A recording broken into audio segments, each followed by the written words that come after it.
O Ministério Público Federal denunciou ontem o ex-senador Paulo Roberto Bauer, na época afiliado ao PSDB de Santa Catarina, por corrupção ativa, passiva, lavagem de dinheiro e formação de quadrilha e participação em organização criminosa. De acordo com a investigação, Bauer favoreceu o grupo do setor farmacêutico Hipermarcas no Senado Federal entre os anos de 2013 e 2015, quando era senador. Segundo o MPF, as provas indicam que o ex-senador chegou a receber indevidamente 11 milhões de reais. 11 milhões, 11 milhões eu estou sendo generoso aqui, 11 milhões e 800 mil reais, quase 12 milhões de reais. Né? Só os 800 mil reais de diferença aí já faria. Já é muita grana, né, Rafael? A ajuda de um assessor parlamentar, viu, Cláudio Humberto, que controlou ali, olha só, mas veja que coisa aqui, a gente fica falando aqui de PEC, né, parece uma coisa simples, a gente fala de PEC da Previdência, PEC tributária, PEC administrativa, PEC da segunda instância. Para você mudar a Constituição Federal, há um quórum muito maior do que qualquer outra lei, né? Foi feita uma proteção da nossa Constituição. Mas mesmo assim os caras conseguiram passar por cima de tudo isso, aprovar uma PEC com contratos fictícios ali, para que favorecesse esse grupo Hipermarcas, e só ficou sabendo desse esquema o Ministério Público graças a uma delação premiada de um ex-diretor de Relações Institucionais. Então você vê, quando a delação premiada é usada, né, de forma correta, nós temos aí um benefício para a investigação. Paulo Bauer e 8 pessoas foram denunciadas também, além do assessor dele, nesse caso aí que é um desmembramento da Lava Jato, viu, Cláudio? Esse é um período, né, 2013 e tal, é um período em que o financiamento de campanhas eleitorais passou a ser interpretado, depois da Lava Jato, como pagamento de propina a políticos, né, ou propina por antecipação, ou em retribuição a algum favor que o político prestou. No caso do Paulo Bauer, parece que ele estava permanentemente a serviço dessa empresa, Hipermarcas, né? Essa empresa é uma empresa enorme, grande, poderosa, né? Tem dezenas de marcas de medicamentos e cosméticos aí de largo consumo, de consumo popularíssimo. Então, enfim, são marcas de fato assim, eu não consigo entender, né? Como é que essas pessoas, por que uma empresa desse tamanho, com tantos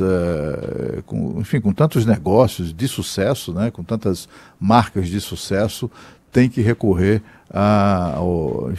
fazer aquele velho recurso à corrupção política para conseguir ou para obter o que quer. Porque assim...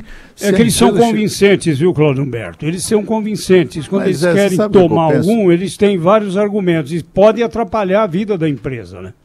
Mas a empresa também, se não tiver interesse, manda o cara pastar, né? Agora, eu não consigo entender como é que uma empresa que chegou ao tamanho que chegou, faturando, rapaz, essa empresa é proprietária de marcas como Doril, por exemplo, né? E outras, enfim, igualmente famosas, são todos medicamentos. Adquiriu a antiga Dorsai, né? Depois virou BM, né? Isso. E se envolver numa canalice dessa, porque esse projeto, viu, Cláudio? E assim, se eles chegaram ao tamanho que chegaram sem precisar disso, por que tem que, de repente, tá molhando a mão de político vigarista? De fato, assim, tem alguns empresários no Brasil que parecem não acreditar na própria capacidade, né? Então, assim, para facilitar a vida dele, ele vai lá e suborna senador, deputado, funcionário público, que é um horror isso, né? Eu acho que um dos legados pedagógicos da Lava Jato foi exatamente esse. Eles agora estão muito mais cautelosos, não que tenham deixado de fazer, duvido que tenham deixado de fazer isso, mas pelo menos estão sendo mais, estão com medo, né? Então, eles sabem que podem ser pegos, né?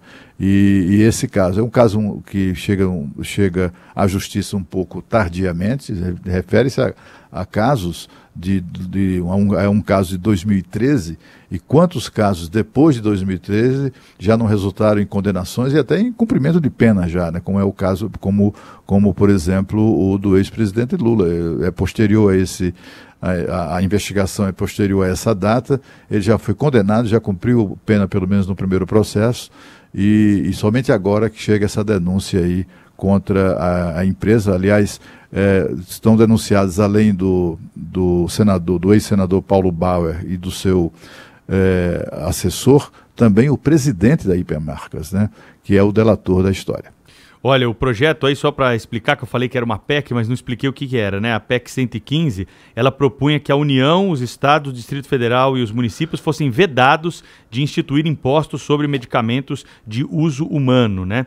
E a PEC acabou arquivada. Então você vê todo esse rolo aí para esse pagamento milionário, né? Quase 12 milhões de reais envolvido nesse esquema aí, segundo o Ministério Público Federal. Qual era a PEC, Pedro? Desculpa. 115. Não, mas era para? Ela propunha que a União, os estados, o Distrito Federal e os municípios fossem vedados de instituir impostos sobre medicamentos de uso humano. Aí a empresa faturaria muito mais na venda, porque não teria que pagar imposto para o governo. E aí a articulação foi feita, cópias de contratos foram recolhidas aí na investigação e uma linha do tempo, segundo o Ministério Público, mostra a correlação dos pagamentos com a tramitação da proposta e com os dados fornecidos aí por esse diretor de relações institucionais da empresa, da Hipermarcas, o Ministério Público conseguiu chegar ao senador.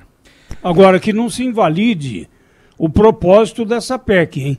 Porque remédios pagam muito, sim, e não é justo com quem precisa desses medicamentos para sobreviver.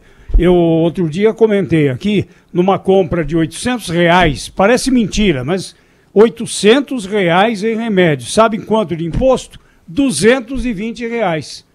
Então, sem corrupção, é preciso que se estude uma maneira de não onerar tanto o bolso de quem precisa. E geralmente, quem é que precisa? Os idosos. Aqueles que com a idade precisam consumir mais medicamentos e encontram essa taxação absurda.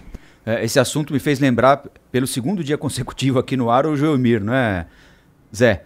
Que quase todo dia dizia que se você entrasse latindo na farmácia, pagaria menos pelo remédio do que falando. Isso. Né? Os remédios veterinários têm menos impostos do que os humanos. Exatamente. É isso?